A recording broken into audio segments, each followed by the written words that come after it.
Hey everyone, and welcome to Almost Cancelled. I am Peter, that is Connor, and we are going to talk about The Deuce, which is a new pilot from HBO. It's actually not starting until September 10th. However, much like the night of last year, which is just kind of my frame of reference for them doing this, they put the first episode out on all their services early. HBO Go, HBO Now, so if you're a subscriber, you can catch it on there. And this is a new show from the creators of The Wire, which is maybe why your ears should be perked up. You should be paying attention because the people who made The Wire are the ones behind this, the writers specifically and the producers. It also has James Franco and Maggie Gyllenhaal in it, so Always helps. yeah. It was But funny actually. Just as it was starting, it said 1973, and I thought, oh, that's 71. oh 71, sorry. And then I was like, that's fine. But a lot of 70s stuff set recently. And I was like, even last year there was 60s. There was that, 11, 22, 63. Oh, wait a minute, that was James Franco. um, so I just think it's funny. Maybe next year he'll be in an 80s set show. So he has to go through all the Also, amusingly, eras. I think period pieces are the best I've seen him do. Amusingly, yeah, I agree. Because he's good in 1122, and I think he's good in this. And Yeah. honestly, a lot of his present day stuff, and, I'm thinking like Spider Man movies, for example, are pretty rough. Even, like when he's in Apes, good movie, but it's not his best performance. He's alright in it, but yeah, he's He's all not. right, but Yeah. like I think he does a much better performance in things like, these two period pieces that we've been talking about here. Yeah. I mean, this one I'd argue it's maybe because he can be more animated, because he's this sort of like. He's more of a character here, whereas 11/22/63 he was more kind of normal, but like Yeah. arguably there was no difference to that role than there would be a present day role. Whereas at least this one it feels very 70s and gritty and all Mm. the rest of it. So anyway, so this is the first episode. So obviously we're going to start off spoiler free, and we will give you warning somewhere in the middle before we go into spoilers, and that's how we're going to do this. So what is the juice? Is a really good question, and I'm saying the deuce, not juice, which I sometimes sounds like I'm saying, So that but stupid accent of his. probably is, yes. Um, but what is it? Well, funny enough, I know more about what the overall show is about more from. There's some hints in this first episode, but it doesn't actually cut right to the meat. It sort of sets up the world that the story's going to take place in before it gets to it. Yeah, without like looking at outside knowledge, after watching just the episode, I don't know what I could tell you if I could tell you what the show is going to be. Yeah, there's definitely hints though. If you're paying attention, there's hints of the ideas are sparking in certain heads. You can kind of see But that. if you know what they Yeah, are, but so no, it's going to be about basically the porn industry in New York in the 70s. But we start off with sex workers. We start off with prostitution. A lot of this episode's about prostitutes and the other characters who maybe will become the makers of what these porn movies and stuff are going to be.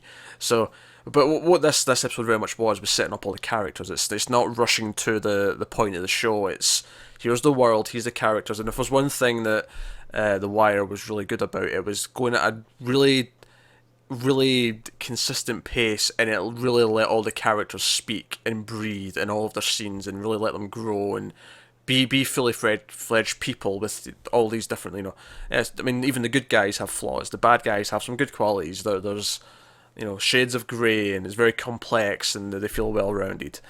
But we've got a very expensive looking show set in the 70s, and this looks expensive as hell. yeah, yeah, it does. When they're out in the streets of New York and it looks like the 70s and there's crowds of people and like everything looks appropriate to the era, to the time period, I'm like, man, they spent money on this Yeah. and with good reason. Like, HBO, like, I mean, they had a couple of shows before The Wire, but The Wire's, critically speaking, like, they're one of their biggest hits ever. Yeah, I think that's kind of what got them their reputation. Yeah, to an Because extent. like now Well, you say, oh, it's a HBO show, and there's an expectation. I think that kind of started with The Wire. well, not really. It started with Sopranos. Well, Sopranos, 6 feet under, then The Wire. I suppose. Um, not suppose, it just is. Well, I just mean this is there's the stuff first, but like when it's a reputation once you're doing it more than once, isn't it? It's not a reputation if you do it once. Oh, sure, but I just for all. I mean, I've never actually watched The Sopranos, but for a lot of people, Sopranos is still the first thing they think of when they think HBO. So I'm going Oh, to, no, that's fair. so I'm going to dispute you on you saying it's The Wire. You think? I mean, for me, yeah, The Wire is one of the first things I think of when I think HBO. Unfortunately, not long after that, they started doing things like True Blood, which I don't care for as much. Yeah, and this stupid bastard doesn't like Game of Thrones either. So I do not. Game of Thrones bores the crap out of me. Whereas this first episode of this show, I thought was far more fascinating and interesting than anything I've seen of Game of Thrones in the season and a half that I watched of it.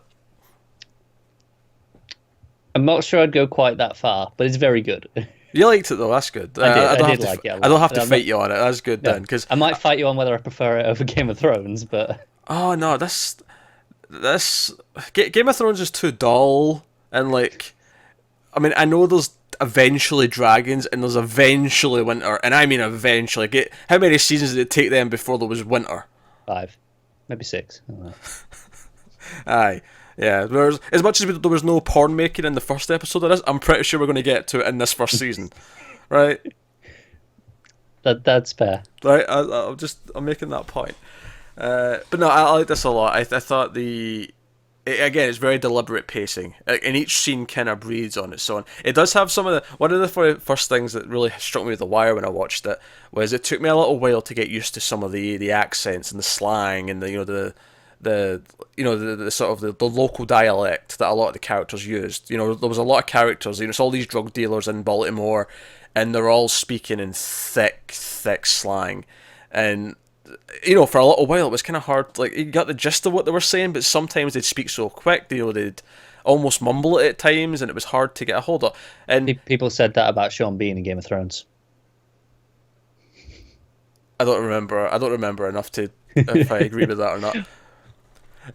But like here, there was a couple of scenes like that. There's one scene in particular at the bus station with two pimps talking to each other, and there was the odd line where I was like, I didn't quite catch every word of what they just said because I think obviously, like you say, they were speaking quite low to each other, and it was a busy bus station. There was a lot of bustle and noise around.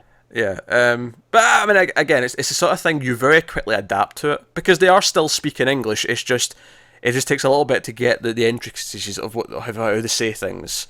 But you quickly sort of latch on to what the phrase, even if I can't remember what one of the phrases were, but you quickly you get it in context. You get what certain things mean in context. So there's a little bit of that. Although there's a lot more of a mix of characters on this show. There's a very different, wide variety of people. We have characters who are sort of long-term prostitutes. Maggie Gyllenhaal's character, for example. We have new prostitutes who are just sort of starting to become prostitutes. We have pimps. We do have a couple of cop characters. We have James Franco's characters. He plays twin brothers. So he's got 2 roles in this. And one's a sort of gambler who has a lot. He owes a lot of people money, and people are constantly looking for him. He's a bit of a waste of space. He's cocky about it, but he's kind of he's that type of character. Yeah. And then the other, who's the closest thing I'd say we have to a main character. I mean, it's pretty ensemble-y, but but if you had to select a lead, it would be this one. But he's like a bartender who's he's having some marriage troubles. He's a bartender. He's trying to make things, part of it because he keeps getting mistaken for his deadbeat brother who owes people money. But he's trying to make his own way in the world and his own things right now. So he's a big character. We have a college student who's going to play a big part of the whole thing. How she fits into, is she going to be involved in the porn as an actress? Is she going to be doing something else with them because they kind of meet eventually in the episode? It's unclear.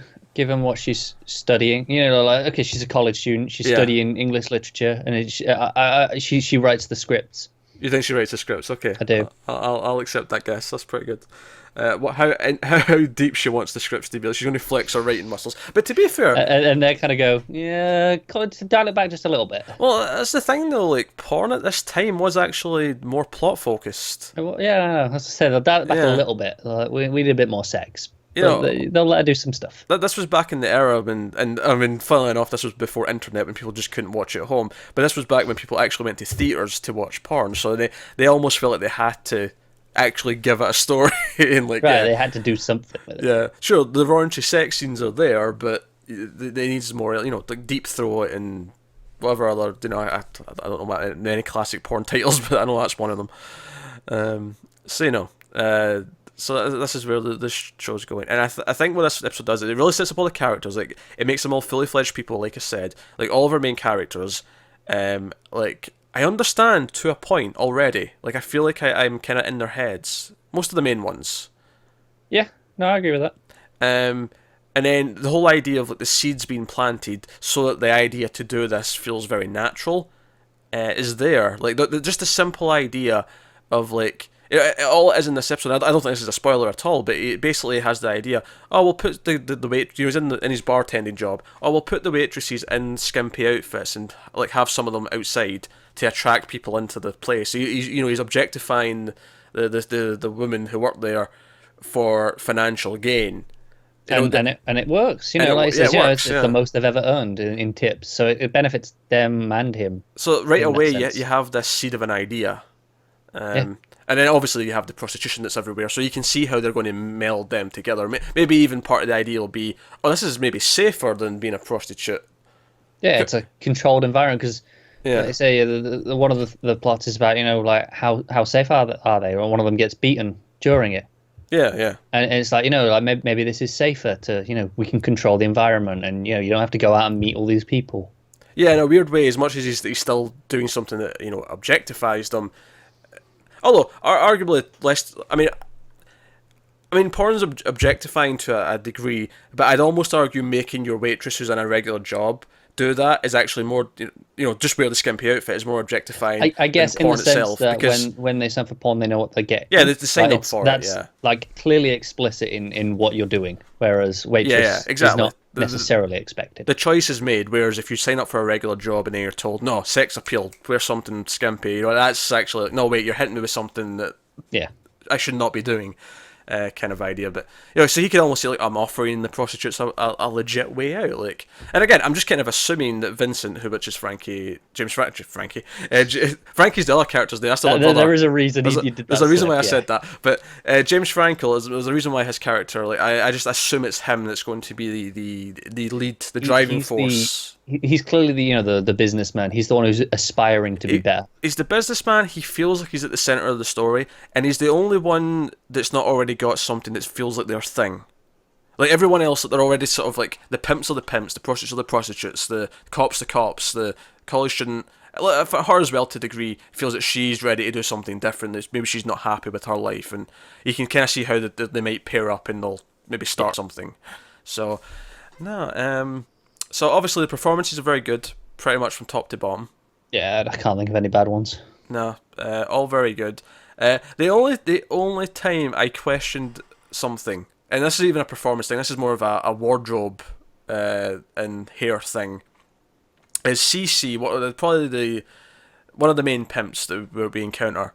When I first saw his hair, I thought, it looks almost a bit of a dodgy wig to me, and honestly, I think it's just a 70s hairstyle looking a bit funky to me. I think that's all it is. Yeah, probably. But then he had a cane and he was really over the top. And at first I thought, oh, this is maybe a bit too wacky. And then I thought, no, but he's meant to be a pimp. He's meant to be like he's playing it up, isn't he? He's meant to have tacky taste. Like he's supposed to have like the gaudy car that look, like as much as the prostitute's impressed he's got a Cadillac. It's like no, it's a bit tacky. Yeah. You don't typically think of pimps as having like taste. Yeah, any taste. fair. So that was like the one thing. But the performance was great from everyone across the board. Franco's playing two characters. Maggie Gyllenhaal's a fantastic actress. She always has been. And she might as well be playing two characters. That she has these multiple sides. Yeah, kind of. Yeah, because she's she's a prostitute, but she also has a sort of regular life as well during the day, as it were. And it's almost like a superhero, like secret identity. Although it's not that secret, but she's doing that. I will say, obviously, it's a HBO show. We have the subject of sex as a main theme of the show. The uses of sex for obviously the porn. I'm just trying to think of a commercial way of saying prostitution. Like for commerce or as product. Sex as product, right? Yeah, that's the main theme of the show. So obviously there's a lot of nudity. It's very like there's sex scenes, there's nudity, including full frontal male. The only thing that surprised me though, and I said this to you actually after I watched it, because I don't think I've ever seen it before in a TV show. Someone might point me to something that I've not seen that's happened in, but you actually see characters holding like a penis, like actually holding it, like touching the other person's genitals, which I feel like I've never seen in a TV show before. No, like I said, because you think about it, obviously the image you always think of is on the outside of the pants. Yeah. Oh yeah, the hand over the yeah. But that's it. Like. Oh, yeah, and that's easily faked. Shove some socks down there, let them grab that. Easy. Right.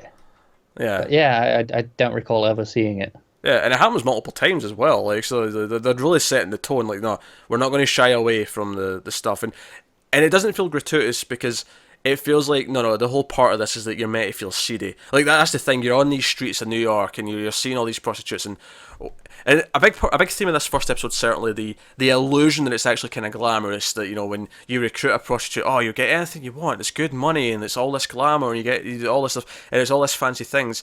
But then as the episode goes on, you're assuming that you're going to see what it's really like. The actual reality of it is much darker and depressing and seedy and parasitical. Is that even a word?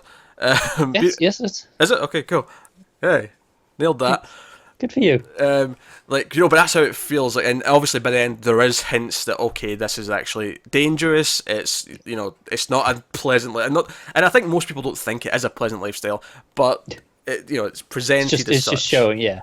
And I think it's he said it's a HBO show, so there's kind of an expectation of it anyway. Having all this nudity, and sometimes I get you can kind of go, okay, what's this doing to benefit it other than it's HBO, so we can. Oh, absolutely. There are some HBO shows where I legitimately think they just put it in because they feel like they have to have some nudity because it's a HBO show. Whereas here it's no, this is actually what the show's about. Like, right, exactly. It's the entire subject matter of the show, and it would feel weird if you didn't have it, I think. The entire point of the show is how do people treat sex in a number of different ways? How does it make them feel? And not just the actual act of sex, because obviously it's just obvious. And if you're just hiding it, then it kind of feels cheap in that sense. Yeah. So it's like how is it used? How is it manipulated? How is it sold? How is all these things? Like it's all a part of what the show is. And if you didn't get the harsh reality, and that's kind of the thing, it's like it seems all glamorous, and then it's like oh no, this really fat guy who isn't appealing is on top of her. Like if you didn't see the harshness of that, would it sell quite as well to us as the audience? Would it work? Right. So in that effort, and that's not to say that but I mean, it almost feels like they've got a license to do it as much as they want because it is kind of written into the themes of the shows, and maybe that's fine. So I can't really predict right now. Will it ever feel like they've went a step too far? I don't know. Maybe it will. Maybe.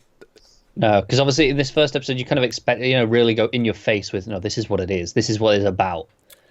It's just really case by case, like that does because I think the first episode has to have a lot of it because the first episode has to really sort of give you the blanket statement of this is what this show is, this is what the themes are, this is what we're playing with, this is how it's going to feel. But if they're doing like this every other scene in episode 7, maybe it's too much, yeah. But again, it by doing it now, it's like this is what you're signing up for. Oh, you're absolutely. seeing this now, and this is presumably this is kind of almost this is at its worst. So it's like if you're not okay with this, how it is here, maybe don't watch. Yeah, and in each, at least from the top of my thinking, just try to think of each one. Each one served a purpose in terms of telling us something, either about a character or about the world. Like, agreed. I'm thinking of each one. Like I'm thinking of one like with a college student early on, and that's like, no, this is more of a normal sexual encounter. I mean, there's hints that she's got like a weird view on sex, but otherwise it's a normal sexual to kind of show you how kind of normal and. Yeah, it's the way of contrasting of what it is in the regular world compared to in the world of prostitution. Yeah, when you see it, it's like it's very, and it varies. Like there's times where it feels really grimy, but then there's other times where it feels almost clinical. Yeah. Because the prostitute's being safe and she's got rules and she's doing things, right.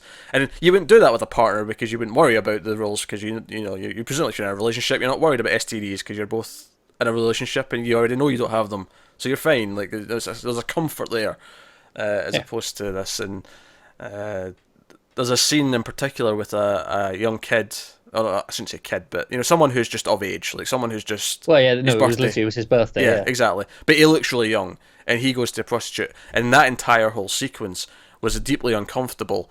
But at the same time, you really feel his weird excitement slash like uncomfort of the whole thing, the whole experience. It really Right. seeps through, and again, even from Candy, the prostitute's perspective, you feel this weird. Oh, it's kind of sweet, and I'm sorry for him, and like, I'll be But this nice is the about it. reality, and again to go back to the point of the nudity being here in it, like that scene, it's like it's completely vital, because if you kind of take it away and edit it and censor it away from it, it hides the point of the scene, kind of, because the whole point is this is the reality, this is it up front, there's no getting away from it, it's just how it is. Yeah, because he has his hand on her breast, and it's very uncomfortable to watch, and not because it shouldn't necessarily be. There's But nothing. it's uncomfortable because he's uncomfortable Yeah, he's with the uncomfortable, situation. and like it's funny that actually I can almost like, just think in my head like how this scene in particular on set, because he is like either he's 18 or maybe the actor's maybe slightly older, but he looks that young, and Yeah, Maggie he Gyllenhaal. can't be more than like 2021 at most. Yeah, and Maggie Gyllenhaal's middle aged, and I just wonder how this felt on set. Like, and I'm sure they were giggling between takes, and there were. Plus, she's Maggie Gyllenhaal, so he'll be like, Oh yeah, I'm sure he's yeah. he's having the time of his life. Exactly. But I'm just saying on set, does this feel weird? Does this feel awkward? From both Yeah. points of view, like. So, I mean, you can joke about, it's Maggie Gyllenhaal, you should be excited, but like, there's another thing when you're sitting in front of a camera crew and there's lights pointing at you, and you're Right, exactly. like, oh, you're not actually supposed to enjoy this. You're just this is work. You're in character. To go into what the point of the scene is like, this is your job. Yeah, exactly. Yeah. So, not his job. He's the customer. He's the No. But Yeah. yeah, like the whole point is Yeah. it's a job. It's not for enjoyment. It's just this is just what you do. Exactly, and then that's how she has to treat it. That's how she has to. She's running a business, and Yeah. so the whole those themes. So I think with that, so obviously it's very good. It sets up a lot of things, mainly character focused this first episode, but all of it's very strong. So I think with that we'll go into spoilers. So, full spoilers from this point on for the Deuce. So, where to begin? What character would you like to start with? Because I feel like the characters all kind of split up into their own They do for the most part. threads. Do you want to start with Franco? Obviously, he's kind of like we said. He's kind Yeah. of like the closest thing we have to a lead. It makes sense to start with him. Yeah, so Vincent is the main brother, Frankie being the other one, but the main one, I mean, we see more of him. We see a lot more of Vincent than we do Frankie. Vincent's the one who's the bartender. He's married. He's got kids. He's the one who's going to have the big ideas, seemingly. Whereas Frankie is the gambler, and we see him a few times, but not a super amount. And he's in the opening scene, and the opening scene sets right up that while he obviously throughout the episode he has these ideas, and okay, he's not exactly a Boy Scout. In the opening scene, it sets up like he's not an asshole though. There's a line. there's a level of goodness to him, because the other woman who works with him is like, oh, I'll take they've got the day's earnings to deposit, and there's like a bank across the street. They just it's just a like a slot. You just put it in and that's Yeah. it. It's just deposited. One of those hole in the wall, I guess, to call it something. And she's like, oh, I'll take it over. And he said, no, I'll get it. You just go home. And as soon as he said that, I'm like, he's worried that it's dangerous. Yeah.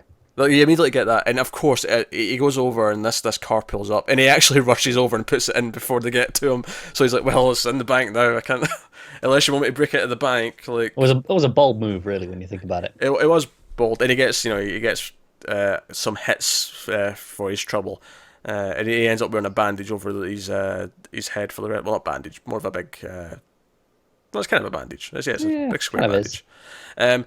But it's actually really useful because it tells us which brother we're looking at for the rest of the episode, just in case we're confused. It's just a clear visual signifier. It's like he's got a cut on his head. That's that one. And I think for the first episode it's important because obviously once we understand how the characters are different in terms of how they interact, how they speak, their mannerisms, it'll be okay for us. But I think for the first episode it's really nice. It's basically the cheat sheet. It's like, okay, we know what brother it is because he's got the... Right. I think it's especially important seeing as we don't see the other one very much. So when we do see him, it's like, oh, okay, there's no confusion. We're not...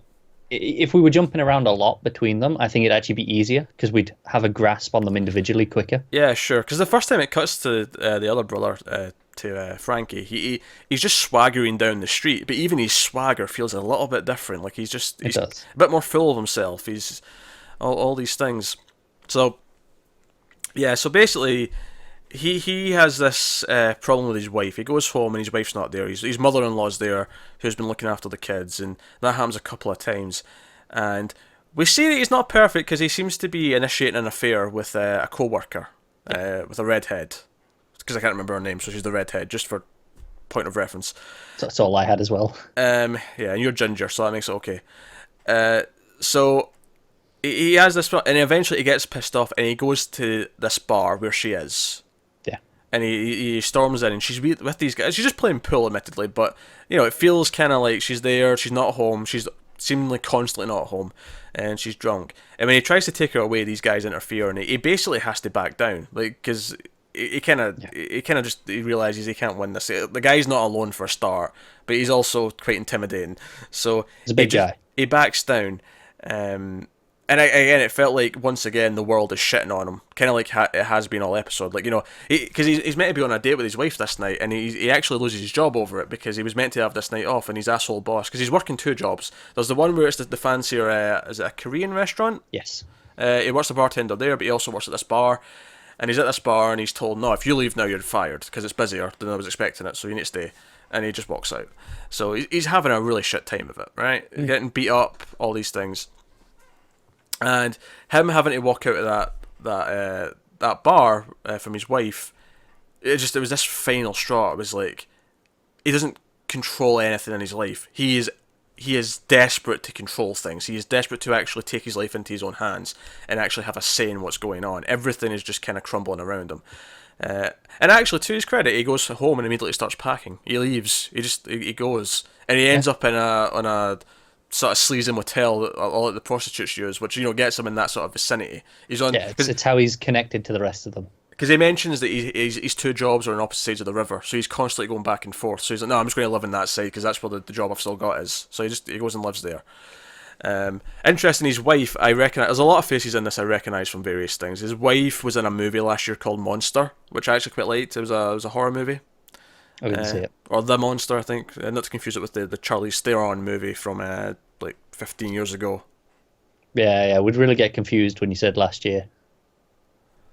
There's another movie, right? Because, hey, I always have to specify when I mention The Room or Room which one it is, because it's very different films. That's fair. Very different.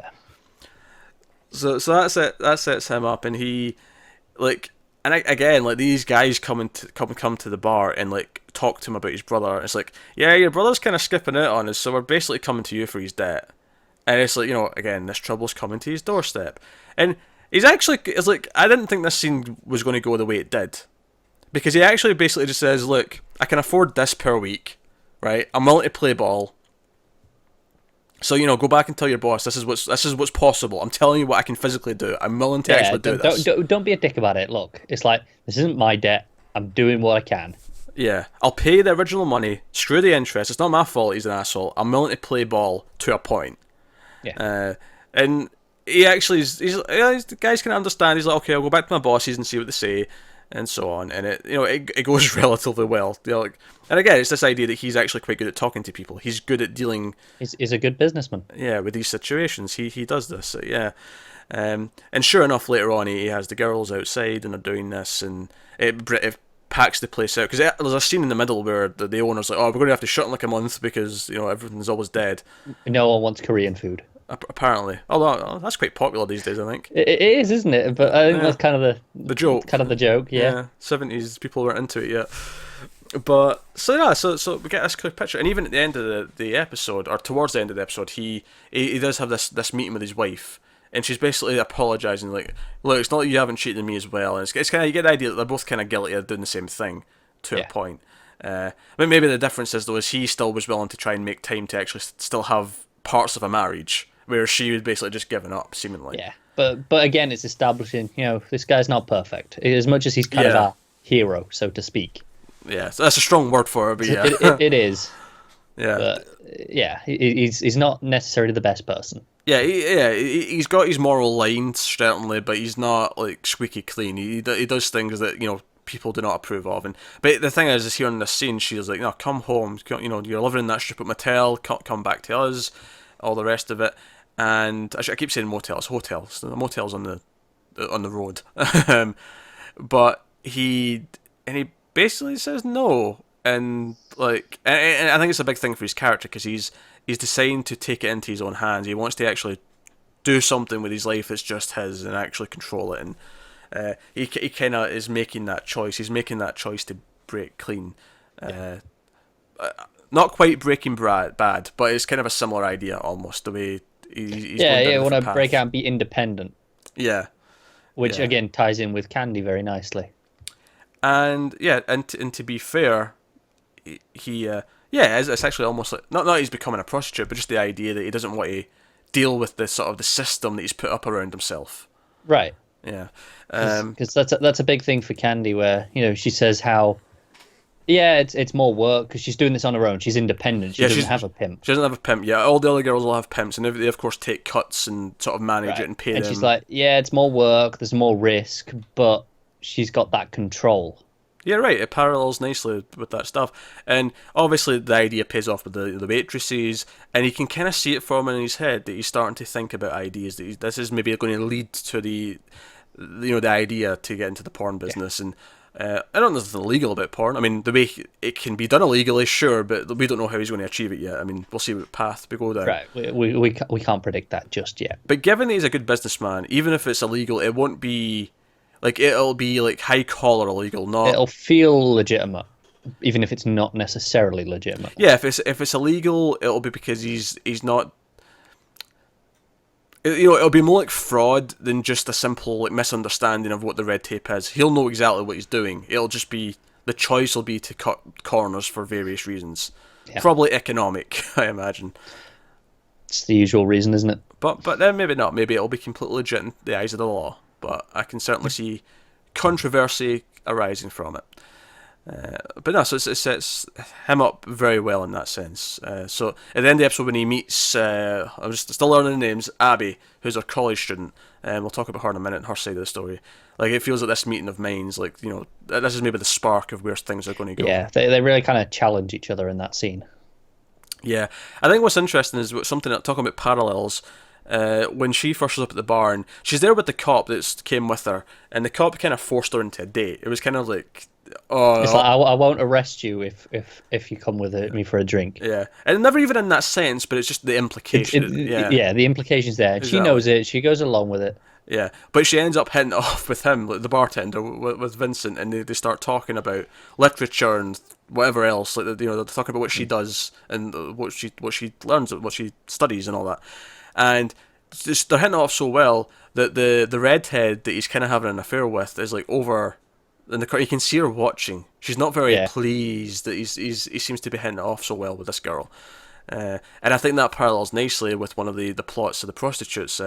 Obviously Laurie's the main sort of new girl who's picked up by Cece, and he's one of the main pimps, and he's and at first it's like he's going to trick her into this life, but she actually it becomes apparent fairly early on that she's already kind of in this life, and she's actually she's kind of like she knows exactly what's going on. She's like, yeah, okay, I'm down for this. This is what I wanted. You're just, again, this is the system here. Like Candy being independent is the outlier. Everyone else goes through the pimps. This is just the system. They all play with it, and she's just going, all right, that's the system. That's fine. And it's funny actually. See when they're talking to each other on the street, and they're like, "Oh, who are you with?" It almost sounds like actors talking about their agents. Oh, what agency are you with? Yeah, that's what it sounds like.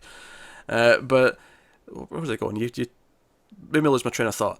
So Laurie's with Cece, but there's this other girl that Cece has, this other prostitute, who, when she sees him interviewing her, to call it that, they're at breakfast, but that's basically what it is, and she's getting jealous, she's unhappy, and she sort of almost forces attention out of him. She's like, no, give me attention, and he kind of tries to sort of dampen her worries, but oh yeah, we'll tonight, we'll have sex, and I'll treat you like a queen, and I'll make you feel better tonight, but you can the whole episode she looks like she's unhappy. She's never pleased with what's going on. So again, just another parallel to between plots and between characters, and showing that some things are kind of similar, even if they're so different otherwise.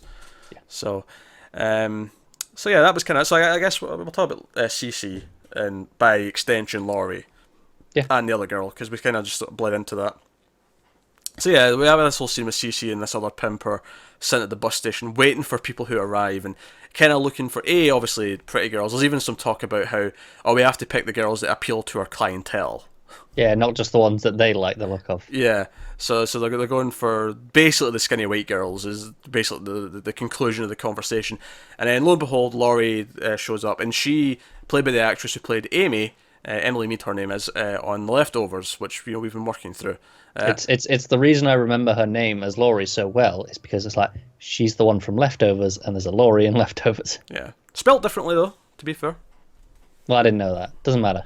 Yeah, it's just Lori is the spelling of this character.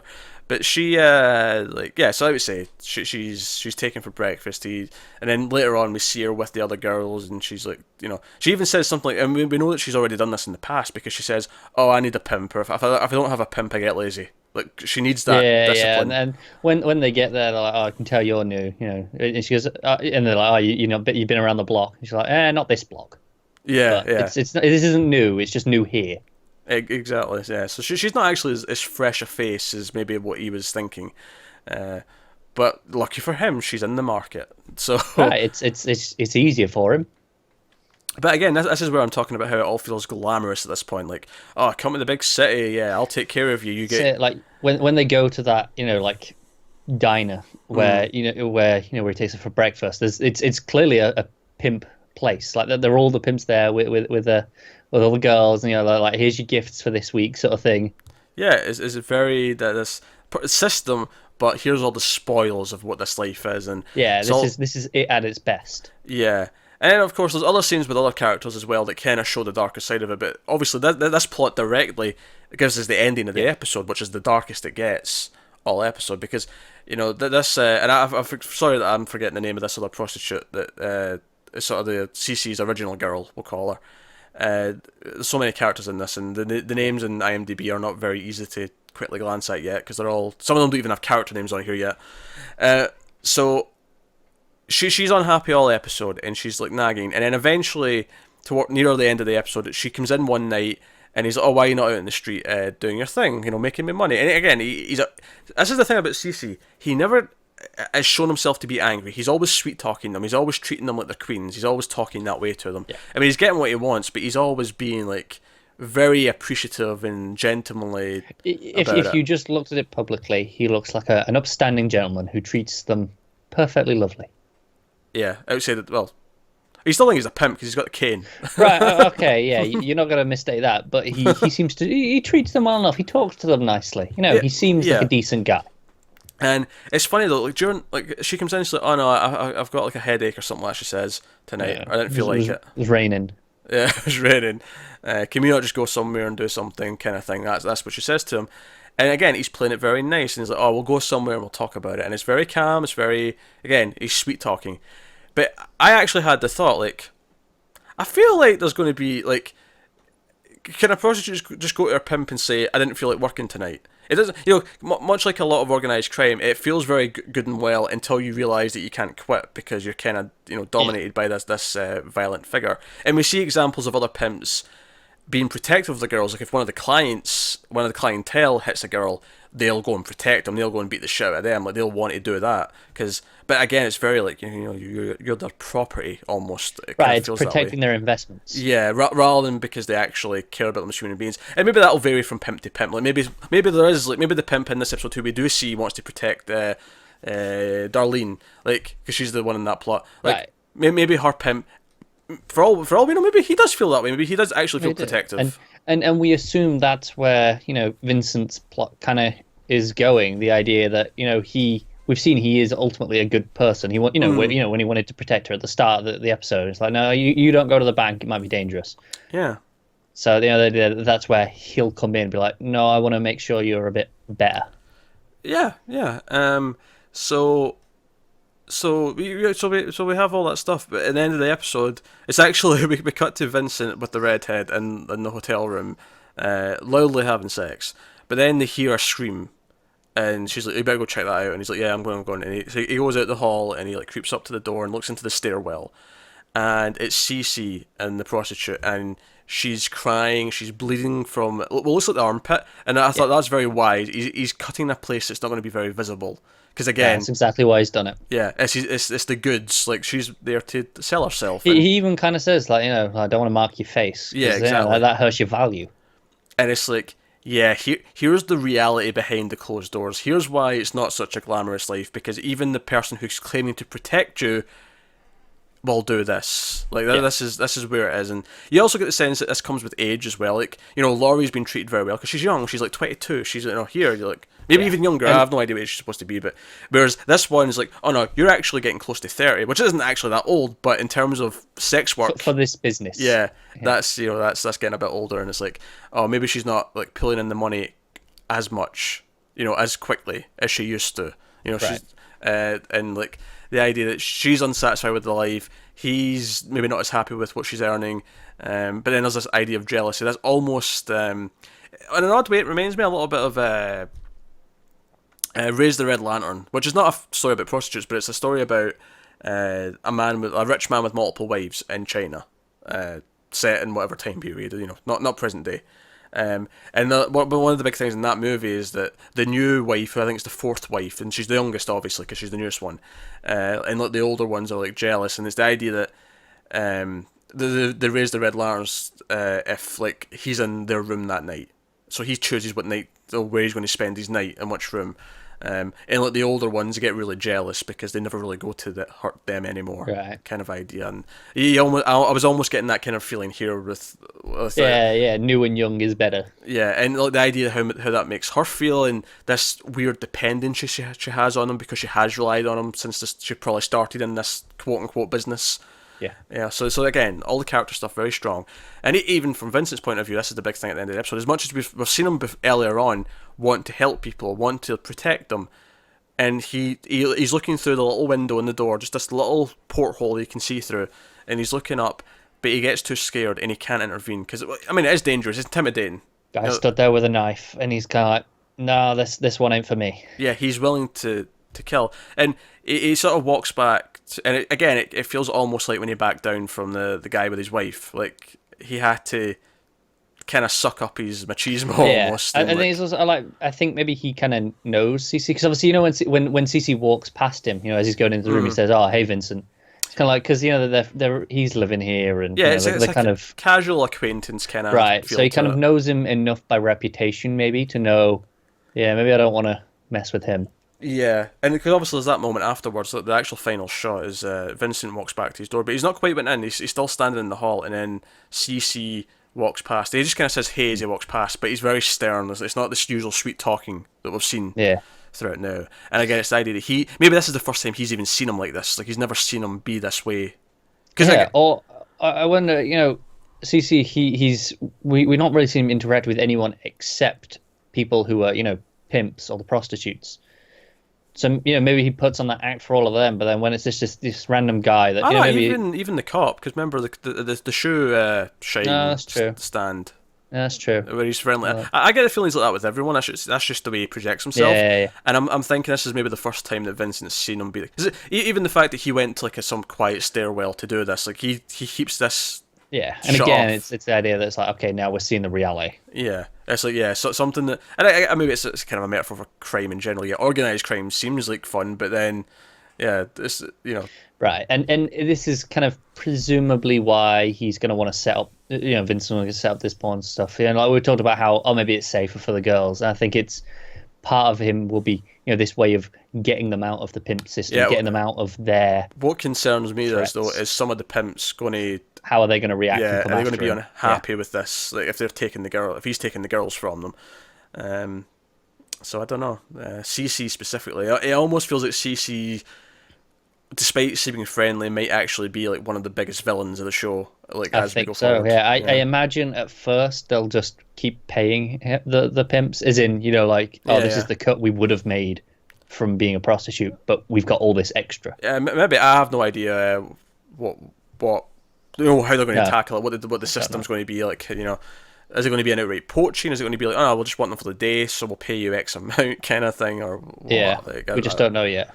But it'll be interesting to see how that's tackled, and it's But it's funny because I think what the show's clearly done with this first episode is like, no, characters first and foremost. Yeah, those details are fine, and we'll get into those when they're needed. But the characters are first and foremost. Their motivations, where they are, how they think, and I'm like, nah, Vincent, I completely get, and I'm getting his faults, I'm getting what's driving him, and where he might stumble because of who he is, and Cece's revealed himself a little bit, and so on. So, no, good stuff.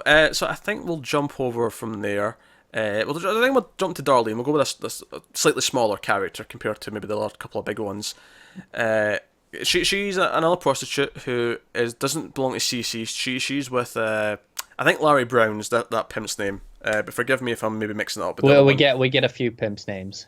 Yeah, there's like 3 main pimps, and I'd say Larry Brown's the more normal looking one, and then the third one that I don't think I've got the name for. He's a bit chubbier, and he's got like more facial hair, and he wears a hat, and he's got this. Again, he's got a very kind of stylized look to him. Whereas this one is, I mean, he's a little 70s. The haircut's still a bit 70s, but it's more normal 70s, I'd say. Yeah. But he's concerned for her because at one night, like, she gets hit. We actually see her, like, we see her early on, like, Vincent sees her and says hi to her on the street because she makes a little comment about his cut or whatever in his head, and but we see her walk into one of the hotel rooms one night, and it almost plays like a horror movie where this guy walks past her and it's like, oh, that's kind of tense, like, does he look shifty? And then he jump when she goes to open the door, he jumps in and as if he's like, attacking her. But then we go to another scene. And then we come back, and he's just sitting there casually smoking, naked, like completely, butt-ass naked, and she's on the bed, and they're just casually talking, and it's very clear that this was a fantasy of his, that this was part of the prostitution job of the night. But they do bring up that he maybe got in the moment too much, and he hit her across the face, and like too hard to the point where she's got a bit of a bruise, and he he says he feels bad, but literally his solution is, oh, here's an extra 20 for the trouble. It's very demeaning. It's like, oh no, I did that. Sorry, here's $20 to cover it. It's very demeaning, and it's very. And this is what I was talking about when I was like, even before we get to the end of the episode, this is where the uglier side of the world's starting to seep through. Where we see what it's really like, what how that makes her feel, and it's very conflicting because she kind of tries to protect him as well. Because when her pimp's like, no, I'm going to treat this. Yeah, and she was like, no, you just got too into it. It's fine. It won't happen again. Yeah, and he's like if this does happen a second time, he's getting messed up. Like he will know about it. But she kind of sticks up for him. She's like, oh, he's a regular, he's fine. He's just leave him be. But I think she has a very interesting. I think she's going to be a very interesting character going forward because I think we'll see maybe a variety of clients from her. Like I feel like whereas Candy is more her story, and while I'm sure Darlene will have her own story, I feel like in this episode alone we have him who's got the fantasy. And it's very sort of unique, and even just this character as well. Like, as much as we see a lot of naked people on HBO, how many times do we see like a guy who's this fat naked? No, that's true. Not as often. I'm sure someone will point an episode or something out to me, but like not as often. It's not as common. Typically, the people who are naked, they hire people who are pretty in decent shape and are usually attractive. It's just pretty normal. That's the practice. Game of Thrones had naked Hodor. Do you remember Hodor? He's the big giant who just says Hodor. I have no idea. You watched a season and a half. You should have some recollection. I remember Sean Bean. Good start. I remember Emilia Clarke can't act. I remember. Why are we talking about Game of Thrones? Let's stop this. I was I'm just saying how much I can bring it up. I remember prodding you on this. I remember most of the Starks, but that's mainly because they're popping up everywhere. Hodor was with the Starks. Was he? Okay. Yeah. Fair enough. Can we move on now? Can we get back to? We can. It was relevant. Anyone else who's seen Game of Thrones will see the relevancy. Sure. But then later on in the episode, she has another client who, again, very indifferent as well, because this is an older man who just has paid her to come and watch a movie with them. They're sitting and watch. I think it's Hunchback of Notre Dame, if I'm not mistaken. I could be wrong though, but I think that's what it is. And they're just casually talking, and he's like, "Oh, maybe we'll watch this other thing next time." And then after the movie's done, she's like, "All right, do you want me to do anything? This time?" And you get the impression that in the past they have done stuff. It doesn't feel like It doesn't feel like they've never done anything. But she's like, "You sure you don't want me, like, not even a hand job?" And he's like, "No, it's fine. I just want to watch the movie." And Yeah, she feels more like an escort than a prostitute. in this scene, sure, Yeah. And he's like, "Oh, do you want any more pizza?" And she's like, "Nah." And she gets up and she's like, "Look, the amount of time this takes to sit and watch a movie is kind of, the same amount of time I'd have 2 or 3 clients. So, you have to." It's gonna cost a bit more. Yeah, so he pays. And Although she kind of like phrases it really nicely. She's like, "Can you just give me an advance and I'll come by next week and give you something free?"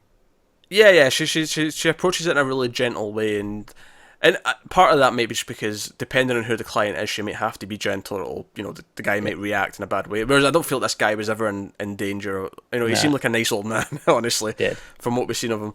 That's it. He was lonely. He wanted someone to watch a film with him. Yeah, and maybe that's showing part of the service that it can offer. Like, it's not all of it's as seedy. As much as maybe there has been sexual stuff going on with them in the past when he has had her over, but this felt a lot more like almost sweet. I mean, sure, there is this weird awkwardness after when he's paying her, and like she's asking for more money, and even you get from her, she feels a wee bit guilty asking for more money. It's like you almost get that she probably enjoyed sitting and watching this movie with him. It was probably a nice appointment for her.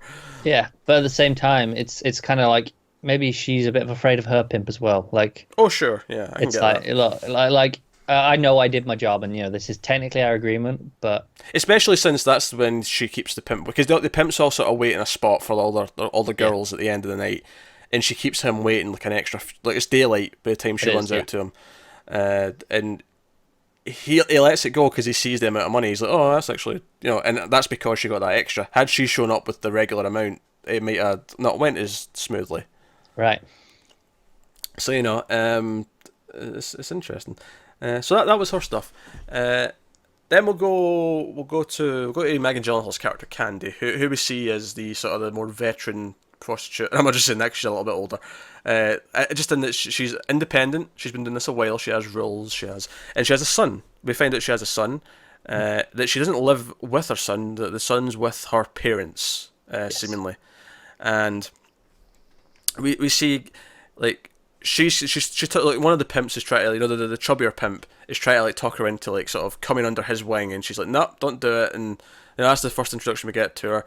And then we have, of course, the scene with the young kid. Again, I shouldn't say young kid, the 18-year-old. Yeah. And again, very awkward. His friends have all chipped in. Like here, like how much is it? $40, right? So. And again, this also goes back to how you talk about the pimps picking their clientele, like the ones that the clientele will want, not just the ones that they want, because they come up and one woman walks over and they're like, no, we want her. Yeah, and it kind of seems like the pimps are like trying to find women who look like her. To they're like, oh, she's the top of the game. We want to emulate that. Yeah, kind of. Again, it's treating it like product. What's popular? Let's duplicate it. Yeah, she's the trend. Yeah, yeah. Again, it feels very demoralising talking this way, but that's kind of that's they're working. That's the point of the show here. Yeah. So they go up to the room, and I like that this scene doesn't cut ahead. It actually shows them going in, getting the key to the room, walking up the stairs, because you it puts you in the position of the young kid. Like you're in his head, and you feel the kind of the awkward tension as he's been led up to this room, presumably for his first sexual encounter. I mean, that's the impression I was getting. Given how I did too. He was very, very unsure. Unsure, and as we see very soon, quick to shoot, inexperienced, quick to fire. Yeah, kind way of saying it. Yeah, well, I'm just not to be overly ashamed about. Admittedly, when you've paid for it, because that's kind of what the scene turns into. Yeah. Is again, it's very awkward. She like takes off her top and she puts his hand, takes his hand and puts it on her breast, and he's like, oh, you can touch my breast and you can do all that. It's very awkward. It's very slow. It's very quiet, and you feel. And I'm doing hand motions. Stop it. It's making it weird. It's very awkward, and she goes for his cock, and she's trying to like, and you get the feeling this is not the first time she's had someone like this, because she's trying to make him feel comfortable, feel better. Right, because when the other prostitute comes up to her, goes, oh, it's a birthday boy. It's like the idea is like, oh, okay, you know what you're doing. Yeah, they've all had these types of clients before. And she's like, oh, you need to put a condom. Again, this is the business part of it. It needs to be safe. You need to wear a condom. But then she does it in a sexy way. She puts it in her mouth, and she's like, I'll put it on. And it's like, oh, and of course she gets close, and that's when and I like, there was a little joke here in the editing where it cut to like a train, like going past really quick as he like climaxes, and but when it cuts back to the scene, he's like, just give me a couple of minutes and we can try again. And she's like, no, what. It's like, yeah, sure. If you're gonna pay again. Yeah, one. So it's only another 30. Don't need to pay for the room again. Yeah, one ticket, one ride, as she puts it. And he's like, yeah, but you didn't really do anything. It just kind of happened before we got to it. And she uses this analogy of selling cars. Yes, because it's like, what did your dad do? And he's like, yeah, it was a dealership. Yeah, oddly, obviously he's like, oh well, if the guy picks the car really quick, does he give it to him for cheap because it was easier? It wasn't the same, whereas someone else comes in and asks to test drive like 10 cars and keeps them there talking for like 5 hours. Like he wouldn't lower the price of the car if they ended up with the same car as the other person. I'd also say the one that took all the time is the one more likely to get a discount because they were taking the time because they were so indecisive, and you'd be like, maybe I'll throw in a little bit of a discount, and then it's like that to convince them because you're haggling. Yeah. Which is maybe where the metaphor falls a bit flat, because it does. I may have picked it apart a bit too much there. Because in that case you're negotiating before you get what you're asking for. Maybe if he'd negotiated first, where it's like, no, it has to include actual sex with actual missionary and whatever. That's his fault for not clarifying. Not setting the terms of the contract. But like, but the funny thing is, I can you can equally see it from his point of view, kind of thing. Right, as far as he's concerned, it's kind of unfair. Like he says, it's not fair. He paid for the and he expects a certain amount of time rather than just a service. Yeah. Not that I would argue with her. I think it's a fine rule to have. It is, but like I say, you can see how some of them might charge by time. Like like the different ways of doing it. It's like, do you charge for you get one go or you get an hour? Yeah, I think, to be fair, I feel like this is the low rent. I feel like higher class prostitutes are by time. Yeah. You buy like 4 hours, or you buy like a whole night kind of thing, and you can do whatever you want for that time. But once the time's up, the time's up. Right. Which is maybe what a premature ejaculator like this young lad should probably be going for. And it also plays into the old man who just kind of wants to watch a film. Yeah.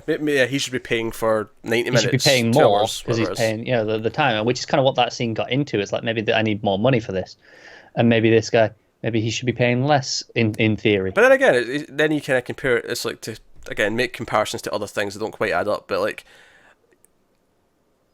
we used to pay. Most people used to pay for internet, for how much you use of it. But then eventually people went, oh no, that's not really fair, and it just racks up. Like, no, let's just pay a set fee. Yeah, it's kind of like, and you get phones, the service. Isn't it? You used to do like pay as you go. It's like, I'll pay for every text I send. But now it's like, no, you pay a monthly fee, and it's like, right, that's it. Yeah, it's kind of it's like a debate of like, what do you charge by? Do you charge by the orgasm, or do you charge by like the time? Right. Yeah, that's essentially what the debate is. And Candy has clearly decided, I'm charging by the orgasm. That's it. And I think there's an argument to be made for both, really. There is, but the point is, she's picked. She's like, nope, this is what it is. This is the situation. Yeah, which I mean, no haggling with as much as we're picking it apart and saying, oh, maybe our argument doesn't quite add up. There's two sides to it, but hers is equally as valid. The point of the scene is not actually that. The point of the scene is that she is a businesswoman, kind of like how Vincent's a businessman. She thinks about it in these terms. She has her rules. She has them set. She's picked. You're on pay as you go. You're not on a contract. Yeah. Maybe she could have made that clear first, but seemingly this is just the norm for all these girls in this. The streetwalker type, for example. That seems to be what the rules are, and he kind of tries to haggle, and she doesn't let it. And she kind of feels bad for him. You can see she feels a little bit bad for him. He's embarrassed. He's not got what he was hoping for, what he was excited about. And then he's like, "Oh wait, I got a check from my grandma. Can I use this?" And I'm like, I'm pretty sure prostitutes don't accept checks. And she even kind of indicates that as well, but then she's like, yeah, but for you, because she feels bad. It's like, again, it's maybe the idea that she's a business person, she's very strict about a lot of things, but she's nice enough that she'll maybe bend it a little bit, just when it's like, okay, I'm still getting money. Yeah. He's still paying for the service. But maybe Ultimately. it's an indication that she's willing to try something else, and maybe she'll become one of the actresses in the porn movie because it's a different avenue. She's willing to maybe look at it and go, okay, if this isn't working as much as, and that's the thing. We see her go home like in the morning, I guess, rather than at the end of the night, and it's daylight, and she takes off the wig, and she looks just miserable. Like this is hard. I think we even see like our our budget, like she's got like our finances out and she's like writing in her numbers, which is just actually really funny to think about a prostitute going home and filling out an Excel spreadsheet about the day's earnings. But that's essentially gotta do what you gotta do if you ain't got a pimp. Yeah, it's 1971, so it's pen and paper, but same difference. So fun. Not fun. Fun's not the right word, but interesting, intriguing ideas, and it's presenting them all in this way. And then, of course, later on in the episode, her sort of final chunk is she actually goes home or goes to her parents' house, and she sees her son, and and obviously her mother knows what she does, and she's not happy with what she does. She tries to like suggest maybe do something else. Your son needs you around. This life, all the things you would expect a parent to say to try and talk their kid out of this life. And she almost, again, she's like almost like ashamed to even look at her son, because when she thinks he's asleep, she's like, oh no, I'll just go. I'll leave the present. It's his birthday. I'll just leave it. I'll go. But it's no, he's already woke up. Go up and see him, and she does. And when she's with her son, it's very sweet. She hugs him, and it feels very genuine. She has a mother. It's not. Yeah, like I say, what I said. She was almost playing two characters. It's the idea that she is completely different here at home than she is in character as Candy at work.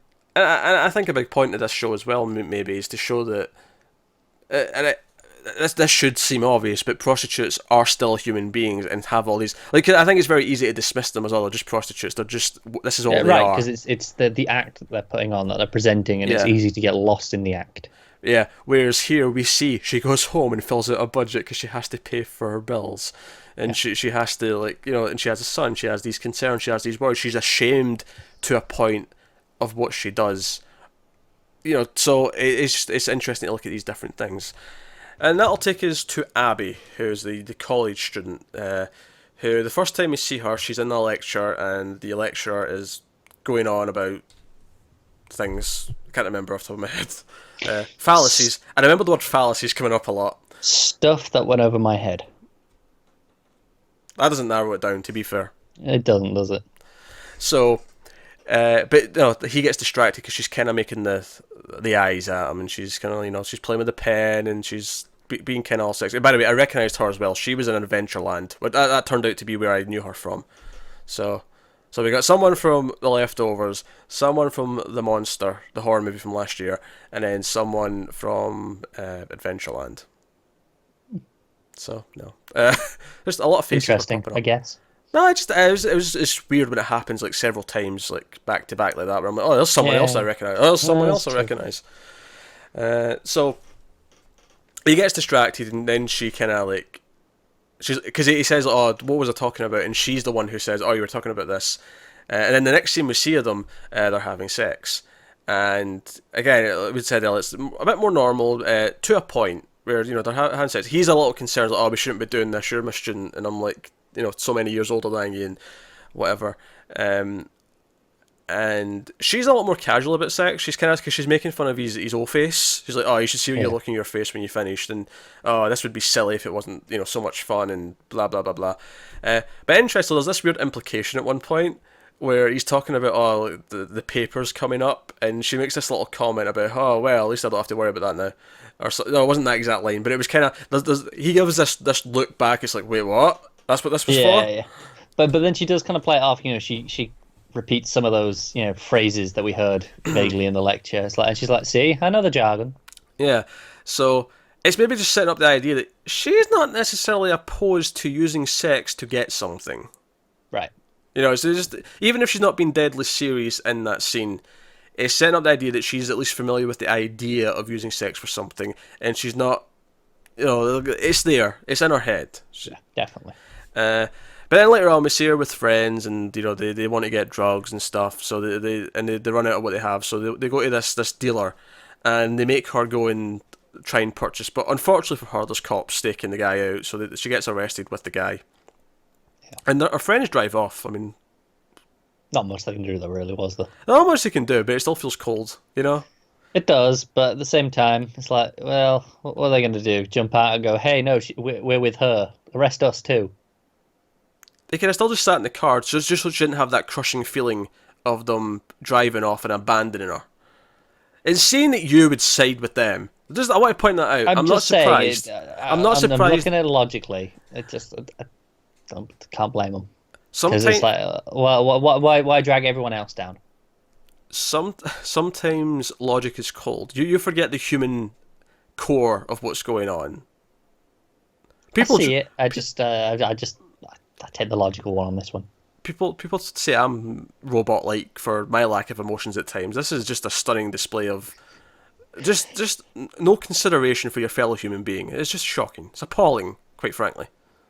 Look, sometimes things are a lost cause, and you might as well just go, right, well, cut your losses. So she goes to the police, and we mentioned earlier that this cop that arrested, because she sits there waiting about. She's with this cop that we've seen already, the same officer who was at the shoe shine bit, and he sort of interacted with the pimps, and they kind of make fun of him for being a cop, and it's showing that there's a sort of banter there, but obviously, again, it's this idea there's a working relationship, because he probably has to interact with them a lot. Yeah, they all know what each other are doing, but Yeah. it's kind of like, here now, we're all off duty, we're all equal. And you get the sense though that like if you need info, not in the pimp business, but let's say he was looking for someone like that they might have seen, he might go to them and they might offer up some friendly advice that's informal and Yeah. off the Like I record. say, it was, they were making fun of each other, but it was still rather friendly, and they were all sat together on the row. They're all equals sitting there getting their shoes shined. Yeah, to a point, yeah. So he's sitting there and he's basically just like, what, you're a college student, you go to NYU, you're smarter than this was dumb, like, why are you doing this? And obviously she didn't actually want to do it. she this wasn't her idea. And she mentions she's got a big test in the morning, she's got midterms she was meant to be studying for. And this other cop comes out that arrested her. He's in his civvy clothes and he's like, oh, we'll go for a drink. Yeah, it's like, it's your lucky day. I can't be bothered doing all this. Yeah. So he takes a drink, which is where she meets Vincent, and eventually he just leaves because she's like, "Oh, I'll just stay here. I'll hang out here for a bit," and he leaves his number. And also, like, as this goes on, it becomes very clear that she really wasn't interested in the drugs, because Vincent offers it her, and she's like, "No, it was for the friends, and I don't really care."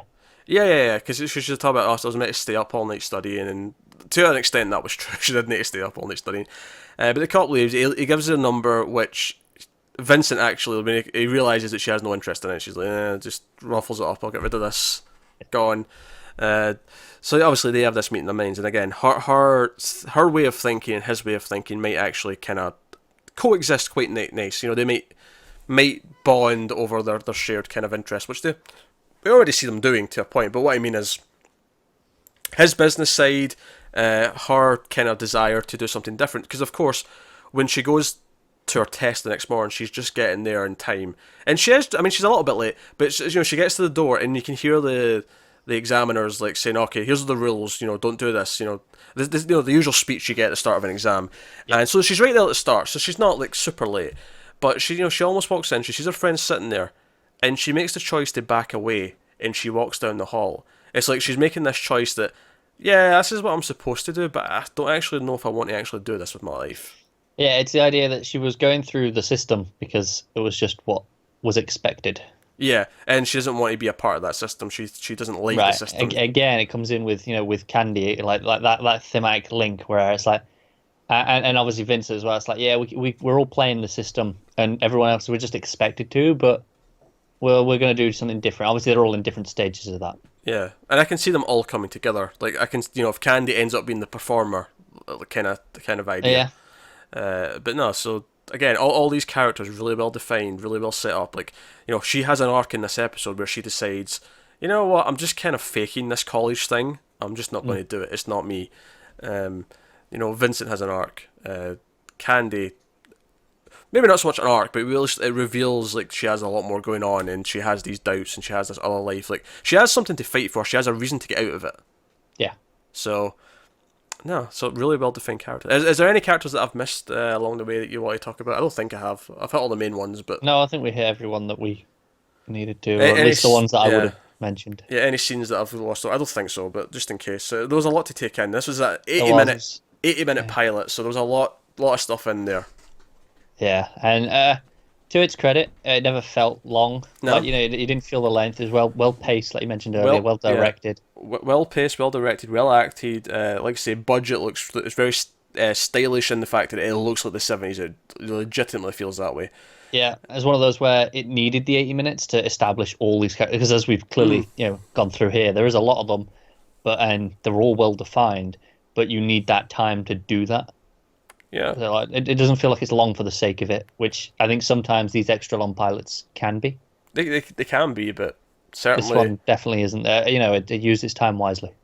So, and like we say, we talked about how it doesn't even start to kind of set up where they're actually going to be going with the plot, and I think that just shows you how much they needed this, or at least how much at least these writers in particular want to give to the characters. Where no, we're not going to talk about that yet. We want to just take this time to actually build these people, so that you understand them.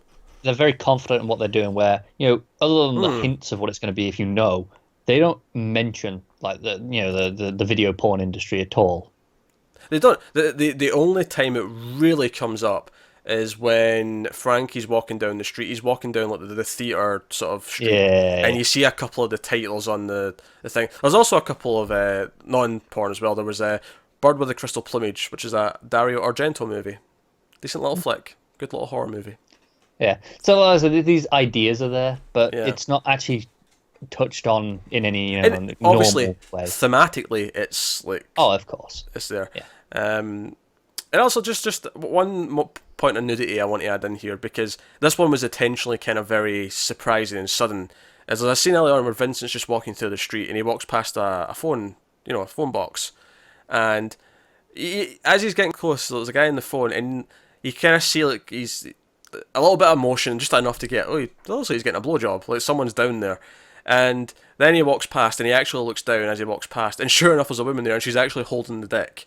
Like, she's holding it out, and it's like, and I think that's kind of the point of, this is how casual it is in this world. Like, this is especially in this area of the city, and this time, it's like, this is just it. No, yeah, in this neighborhood at this time of night in New York City, this is just what the world's like. It's clearly showing you what this world is. So that one especially sticks out as being kind of, because all the other times it kind of they built up to it, or there was context for it, whereas here it was just like, here's just random. Yeah, again, this was like, how I said how sometimes there's more in the first episode because it's proving the point. It's like just showing like we're not shying away from this. This is the blunt reality. Yeah, and that moment very much so was what that was. So no, that's the episode 1 of The Deuce, which.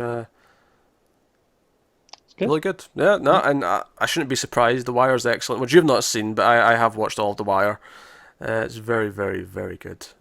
But I would say a very strong candidate for an already cancelled someday. There's a lot to get through. There's a lot to get through. So someone suggested 6 Feet Under, and that's actually perfect because neither of us have seen that one. So that would be a perfect one to do at some point. But no. So that's episode 1. Obviously, I think it's very clear that we're going to keep doing this. It's just a shame we've got to wait 3 weeks. That's the downside of getting it early. That said, it's the same night something else premieres, so I'm actually kind of glad that at the very least this will already be done. The 10th I think is the Orville. The Orville, yeah. So there's another thing. This clearly would have had priority anyway. Sure, yeah, but yeah. But no, it's very good. I recommend you check it out. Strong character drama, and it's nice that something this high quality just snuck in just as Twin Peaks is about to end. It's a good time, isn't it? Nice Game of Thrones just finished, and it's like, here, let's have this as well. Yeah, so never count out HBO to give you something good on a Sunday night. That slot's got to be filled. Yeah, and we're not getting Westworld till early next year, so it had to be something else. Do we know how many episodes this is? I haven't actually looked into it very much because it's snuck up. It's 8. Okay. 8 episodes. And I do not think it's a limited series. I think it is clearly with the potential of more seasons. That was going to be my next question. So I have not heard anyone refer to it as a limited series. It seems like it is a season 1. Okay, good. So I mean, there's no been green lighting of anything else, obviously, as most season 1s don't have. But it's not planned as just this is it. No, and honestly, that makes sense to me given who's involved, because The Wire was 5 seasons, and it was more episodes. In fact, The Wire was I want to say it varied a little bit. I think that the longest one was like 13, but most of them were about 10. But it was all in that. 10's normal for HBO. Yeah, no, 10's normal for HBO. But so no, they're going 8 with this. Maybe that's just a money thing. Like, this is how much this is going to cost per episode more because of the time period. So it could be, or also could be a case of this is the story for the first season. This is what we've got. Yeah, it could be. It's 8 episodes. That's it. But on top of that, you've got Maggie Gyllenhaal and James Franco. You've got people who are movie actors. Aye, so they'll take a fee. I wasn't even just talking in terms of money. I'm just talking in terms of how often are they free? Budget in the time, yeah. Yeah, I'm thinking more time rather than whatever. Oh, yeah. We know HBO can throw money at movie actors. They can. As much as they want. We see it all the time. But at the same time, crazy, isn't it? They're not huge stars either. They're kind of right at that nice line where they can do a lot of TV. Franco, as we mentioned, did the miniseries last year. Right. 11/22/63. Again, someone else with a lot of budget. Yeah, and Gyllenhaal... she's in a lot of movies, but she doesn't. She's the type of actress who does a lot of indie movies. She does a lot of low budget. She's stuff never as well. had a big, like a big breakout movie where it's like this is her public, mainstream that everyone knows her. Yeah, but I think fans of movies and fans of like her. I like her a lot. Like I think she's great. Secretary's a fantastic film. If you've not seen Definitely. that, that's one of her earlier stuff from 2002. It's a really good movie. That's basically the movie that 50 Shades of Grey wishes it was.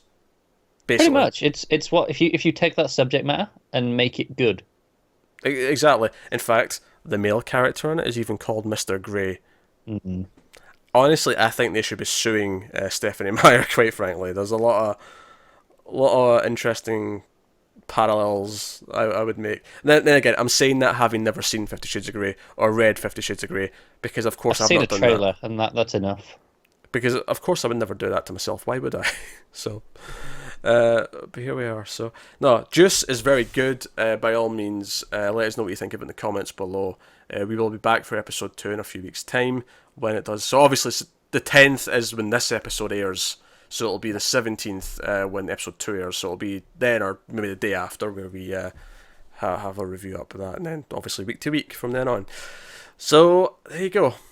Let us know what you think. Like, subscribe, all that stuff. Get us on Twitter at mild_fuzz for channel updates. If you want to support the channel, head over to patreon.com/mildfuzztv. You can do that over there. But otherwise, guys, that is us. So thank you once again. And the last couple of things we've done, I've done a little spin on the catchphrase.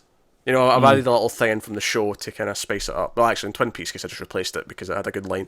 But for the tick, I did I done an extra word because it fit. I'm just trying to think of what the prostitute version of "Have you got any vanilla" is.